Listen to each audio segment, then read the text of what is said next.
Enjoy John Carter better with Time Warner Cable. Now, I heard you rewrote some of the characters a little bit, but Tars you didn't touch. I didn't, well, all the main characters I didn't touch. I really, you know, there's an ensemble that go through all the books. I mean, there were 11 books written over like a 30-year period. And that's how I was introduced to them. It's like finding out all the Harry Potter books are done. And so I knew who traveled, who the Scooby-Doo bunch that just travels through all this, so I didn't touch them.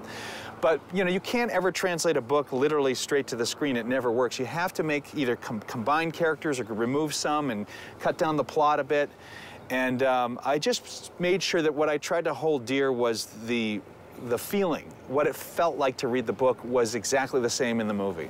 I also read that you kept using the word authentic, pre-industrial, and your art department would bring things out, and you'd be like, take an axe to that. It needs to be more beat up. Yeah, I made the weapons guy cry because he built this huge gun that Taylor has to shoot off an airship, and I remember saying, and he thought he had distressed it, and I said, look, this thing is over 1,000 years old. It's like this car has been driven for so long. It's gotta look way worse, and he would just.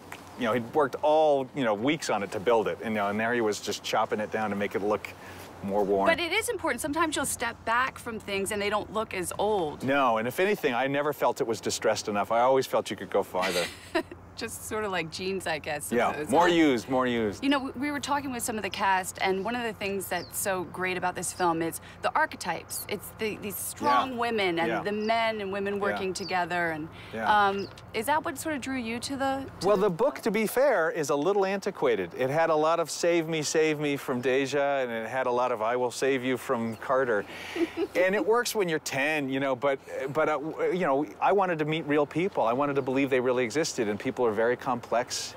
And I love the idea that he was a guy that had a sense of justice, but he had sort of been drawn a bad luck and didn't trust that instinct anymore. And to me, that's something very real. And then I loved that for her, she was born into royalty and had the sense that she had to hide her vulnerability, which that's all I've ever known from women that are very good at their, whatever they do, is that they sometimes feel they have to hide that so that they can just do what they need to do. And one of the sort of dangers is that you can somehow almost lose that vulnerability and not have the guts to ever let it out again. So that was something that Lynn and I talked a lot about, and those are things we added just to make them more dimensional characters, because to me it could very easily be comic book, and I didn't want it to be.